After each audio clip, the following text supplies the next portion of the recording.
عیسیٰ علیہ السلام پیدا ہوئے بغیر باپ کے، ماں کا نام مریم، باپ کوئی نہیں، اللہ نے بغیر باپ کے پیدا کیا۔ اور مریم کون؟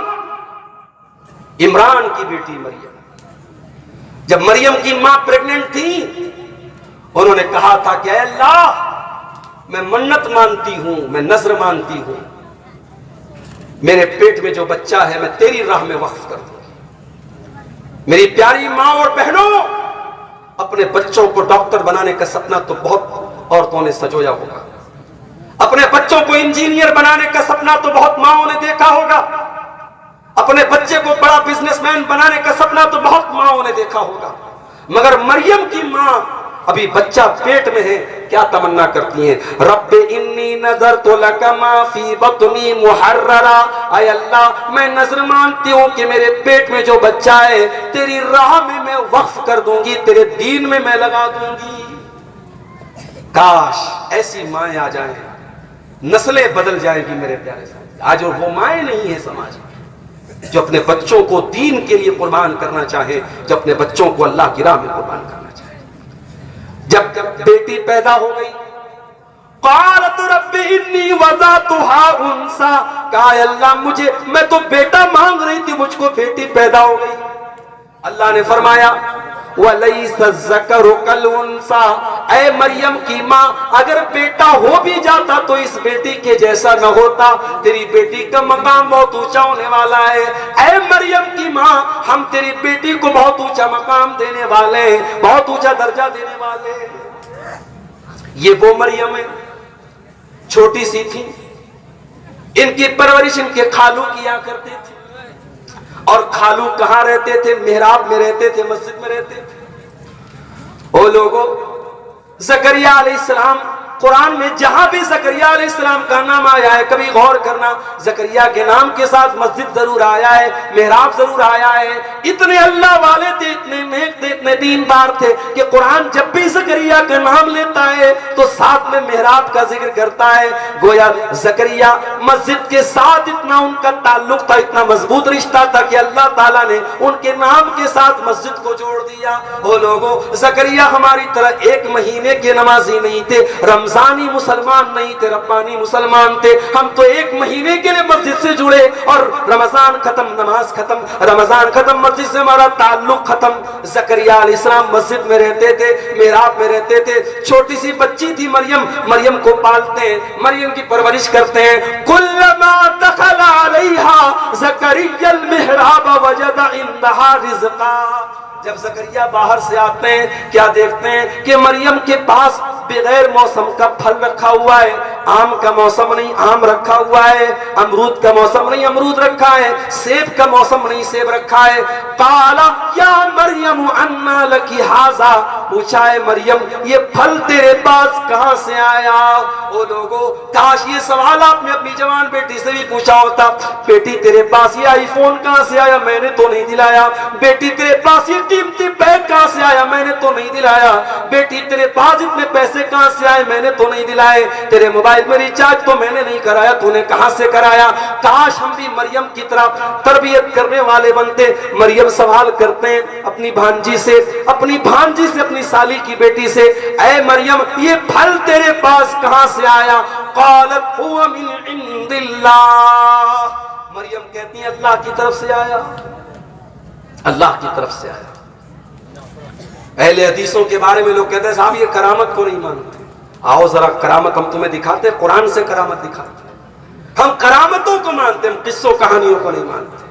الٹی سیدھی جو من میں آئے کتابوں میں لکھ دو اور کہو کہ صاحب یہ بزرگوں کی کرامت ہے، ہم ایسی کرامتوں کو نہیں مانتے۔ جو آتھینٹک سورس سے ثابت ہے، مریم کی کرامت قرآن سے ثابت ہے، ہم مانتے ہیں۔ بے موسم کا پھل آ رہا ہے مریم کے پاس۔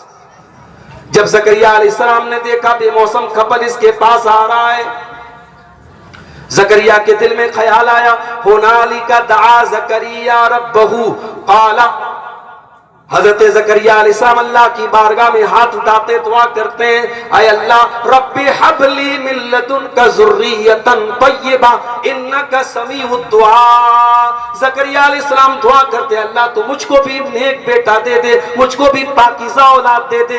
اے اللہ اگر تو مریم کو بے موسم کا پھل دے سکتا ہے تو مجھ کو تو بغیر وقت کے بڑھاپے میں تو مجھ کو اولاد کیوں نہیں دے سکتا؟ یہ مریم ہے۔ جب مریم کے پاس فرشتہ آتا ہے اور آ کر کے کہتا ہے کہ اے مریم تجھے بیٹا ہونے والا ہے، مریم تو پریشان ہو جاتی ہے، مجھے بیٹا ہوگا؟ کہا کہ ہاں تمہیں ہوگا۔ کہا ارے میری تو شادی نہیں ہوئی، مجھے کسی نے ٹچ نہیں کیا، مجھے کہاں سے بیٹا ہوگا؟ کہا کہ اللہ کا حکم ہے تجھے بیٹا ہوگا۔ جب مریم علیہ السلام جب ان کو حمل کا ٹائم آیا، بچے کی پیدائش کا ٹائم آیا، فَأَجَاءَهَا الْمَخَاضُ إِلَى جِذْعِ النَّخْلَةِ قَالَتْ يَا لَيْتَنِي مِتُّ قَبْلَ هَذَا وَكُنْتُ نَسِيًّا مَنْسِيًّا۔ قرآن کہتا ہے کہ جو لیبر پین تھا، جو بچے کی پیدائش کے ٹائم کا جو درد ہوتا ہے، اس درد نے بے چین کر دیا، اور مریم ایک کھجور کے پیڑ کے پاس پہنچتی ہیں اور کہتی ہیں یا لیتنی مت قبل ھذا، اے کاش کی آج کے پہلے میں مر گئی ہوتی، وکنت نسیا منسیا، میرا نام کوئی جاننے والا نہ ہوتا۔ او لوگوں، ایک پاک دامن عورت کے لیے بہت بڑا دھبا ہے، اس کے کردار پہ کوئی دھبا لگا دے، اس کے کیریکٹر پر کوئی دھبا لگا دے، اس کے اوپر کوئی جھوٹا الزام لگا دے، اس سے بڑھ کے ایک پاک دامن عورت کے لیے کوئی الزام نہیں ہو سکتا۔ کہا کہ اللہ کاش میں مر گئی ہوتی، میرا نام کوئی جاننے والا نہ ہوتا۔ بچہ پیدا ہوا، عیسیٰ علیہ السلام دنیا میں آئے۔ ذرا غور سے سننا کہ دعا والو، حضرت مریم بچے کو گود میں لے کے آتی ہیں، اپنی قوم کے پاس پہنچتی ہیں، قوم کے لوگ سوال کرتے ہیں یا مریم انا لکی ھذا، اے مریم، قوم کے لوگ کہتے ہیں یا مریم لقد جیت شیئا فریا، اے مریم تو نے بہت غلط کام کیا ہے۔ یا اخت ہارون ما کان ابوک امرأ سوء وما کانت امک بغیا، اے ہارون کی بہن، مریم کے کوئی بھائی تھے جن کا نام ہارون تھا، کہا کہ اے ہارون کی بہن، تیرا باپ بھی نیک انسان تھا، تیری ماں بھی بدچلن نہیں تھی، تو نے یہ گندا کام کیسے کر دیا؟ علماء نے لکھا اس آیت کی تفسیر میں، مریم کا بھائی بھی نیک، مریم کا باپ بھی نیک، مریم کی ماں بھی نیک۔ مریم بچہ لے کر کے آئی تو قوم کے لوگ کہتے یہ بچہ کہاں سے آیا؟ پتہ یہ چلا اگر کسی لڑکی کا بھائی نیک ہو، لڑکی کا باپ نیک ہو، لڑکی کی ماں نیک ہو، اگر یہ تین رشتے اچھے ہوں تو لڑکی کا بھٹکنا اور لڑکی کے قدم کا بہکنا بہت مشکل ہے۔ لڑکی تبھی بہکتی ہے، لڑکی کے قدم تبھی بھٹکتے ہیں جب ان تین رشتوں میں سے کوئی ایک رشتہ گڑبڑ ہو۔ اگر لڑکی کی ماں صحیح ہے، لڑکی کا باپ صحیح ہے اور لڑکی کا بھائی صحیح ہے تو ایسی لڑکیوں کے بھٹکنے اور بگڑنے کے چانسز بہت کم ہوتے ہیں۔ میرے عزیزو، سماج آج کہاں جا رہا ہے؟ ذرا اس پر غور کرو۔ میں نے جو آیت کریمہ آپ کے سامنے پڑھی تھی، قرآن کے دوسرے پارے کی آیت، اس آیت میں اللہ تعالیٰ نے ہمیں ایک حکم بھی دیا ہے، اور سچ پوچھو تو ہم سے اللہ نے ایک سوال بھی کیا ہے۔ یا ایھا الذین آمنوا ادخلوا فی السلم کافہ، اے ایمان والو اسلام میں پورے کے پورے داخل ہو جاؤ، پورے کے پورے مسلمان بنو۔ وَلَا تَتَّبِعُوا خُطُوَاتِ الشَّيْطَانِ، شیطان کے راستے پر نہ چلو، إِنَّهُ لَكُمْ عَدُوٌّ مُبِينٌ، شیطان تمہارا کھلا ہوا دشمن ہے۔ اللہ یہ کیوں کہہ رہا ہے اسلام میں پورے کے پورے داخل ہو جاؤ؟ یہ کہہ کر کے اللہ تعالی ہم سے اور آپ سے سوال کر رہا ہے کہ اے میرے بندو، ذرا اپنے گریبانوں میں جھانکو اور بتاؤ کہ کیا تم پورے کے پورے مسلمان ہو؟ اوکے دعا والو، مسجد میں جاتے ہو تو پوری کوشش ہوتی ہے کہ نماز رسول کے طریقے پر پڑھی جائے۔ مولوی صاحب، نبی اکرم جب نماز پڑھتے تھے کہاں ہاتھ باندھتے تھے؟ پوچھتے ہو مسئلہ؟ نبی اکرم جب رکوع کرتے تھے کیسے رکوع کرتے تھے؟ سجدہ کرتے تھے تو زمین پر کیسے ہاتھ رکھتے تھے، ماتھا رکھتے تھے؟ ایک ایک طریقہ تم نماز کا پوچھتے ہو، اور نماز پڑھنے کے بعد جب تم مسجد کے باہر آتے ہو، اے مسلمان جب تو شادی کرتا ہے وہاں تو دین کیوں بھول جاتا ہے؟ اے مسلمان جب تو کاروبار کرتا ہے وہاں تو کیوں دین کو بھول جاتا ہے؟ اے مسلمان تیرے اخلاق میں دینداری کہاں ہے؟ تیرے معاملات میں دینداری کہاں ہے؟ تیرے کاروبار میں دینداری کہاں ہے؟ تیرے بچوں کی تربیت میں دینداری کہاں ہے؟ تیری عورت کے اخلاق میں دینداری کہاں ہے؟ اے مسلمان ساری دینداری تیری مسجد کے اندر کیوں ہے؟ ادخلوا فی السلم کافہ، اسلام میں پورے کے پورے داخل ہو جاؤ۔ کل ایک بنارس میں ایک نکاح پڑھانے میں گیا، اب نکاح بڑے لوگ تھے ساتھ، مجھ سے کہا مولوی صاحب آئیے نکاح پڑھا دیجیے۔ ادھر لڑکیاں عورتیں بیٹھی ہیں، بیچ میں پردہ لگا ہے، ادھر مرد حضرات تھے، لڑکا بھی بیٹھا۔ اب جب نکاح ہونے لگا، لڑکی سے جب اجازت لی جانے لگی تو جو کیمرہ مین وہاں پہ ریکارڈنگ کر رہا تھا وہ گھر والوں سے پوچھ رہا ہے کہ اچھا اندر جا کے میں ویڈیو لے لوں؟ تو گھر والے فٹ سے کہتے ہاں جاؤ لے لو۔ کیمرہ مین ایک اجنبی انسان، ایک ان نون پرسن آپ کے گھر کی عورتوں کا ویڈیو بنانے کے لیے آپ سے اجازت مانگ رہا ہے، اور آپ بڑے دیندار بھی ہیں اور آپ فٹ سے اجازت دے دیتے ہو۔ کہاں چلی گئی ہماری غیرت؟ کہاں چلی گئی ہماری شرم و حیا؟ کیا صرف 5 ٹائم کی نماز پڑھ لینا اور سینے پر ہاتھ باندھ لینا اور رفع الیدین کر لینا، کیا یہی ہے نبی کے طریقے پر چلنا؟ نہیں میرے پیارے ساتھی، اگر رسول کی اتباع کرتے ہو، اگر قرآن و حدیث پر چلتے ہو تو زندگی کے تمام شعبوں میں مکمل اسلام پر چلنے والے بنو۔ قرآن ہمیں یہی حکم دے رہا ہے، ادخلوا فی السلم کافہ، اے اسلام، اے مسلمانوں تم اسلام میں پورے کے پورے داخل ہو جاؤ، اپنی من مرضی کے مسلمان نہ بنو۔ ایسا نہ ہو کہ دین کا جو حصہ تمہیں آسان لگے اس کے اوپر تم عمل کر لو اور دین کا جو حصہ مشکل لگے اس کو چھوڑ دو۔ اگر ایسا کرتے ہو تو یاد رکھو یہ یہودیوں کا طریقہ ہے۔ قرآن کہتا ہے افتؤمنون ببعض الکتاب وتکفرون ببعض فما جزاء من يفعل ذلك منكم الا خزي في الحیاۃ الدنیا۔ اے یہودیوں تم اللہ کی کتاب کے ایک حصے پر ایمان رکھتے ہو اور ایک حصے کا انکار کرتے ہو۔ اے یہودیوں کان کھول کر کے سن لو، اگر ایسا کرو گے تو دنیا میں ذلیل ہو جاؤ گے اور آخرت میں بھی دردناک عذاب ملے گا۔ تو جو اپرادھ، جو کرائم یہودیوں نے کیا وہی کرائم ہم کریں گے تو سزا ہمیں کیوں نہیں ملے گی؟ اللہ تعالیٰ کیا ڈبل اسٹینڈرڈ نہیں ہے میرے پیارے ساتھیوں؟ اللہ کیا ڈبل معیار نہیں؟ آج کتنے مسلمان ہیں ان کی زندگی کا کوئی مقصد ہی نہیں ہے۔ ان سے پوچھو بھائی کیا ہے زندگی میں؟ بچوں کی شادی کرنا ہے، لڑکے کو نوکری دلانا ہے، لڑکی کی شادی کرنا ہے، گھر بنانا ہے، مکان بنانا ہے، بس یہی زندگی کا مقصد ہے۔ دنیا سے شروع، دنیا پر ختم۔ ارے اس دنیا کے بعد بھی کوئی زندگی ہے؟ 50 سال، 60 سال، 70 سال، 100 سال، جتنے دن دنیا میں رہنا ہے اس کے بعد بھی ایک زندگی ہے، اور وہ جو زندگی ہے آخرت کی زندگی وہ پرماننٹ ہے میرے پیارے ساتھی۔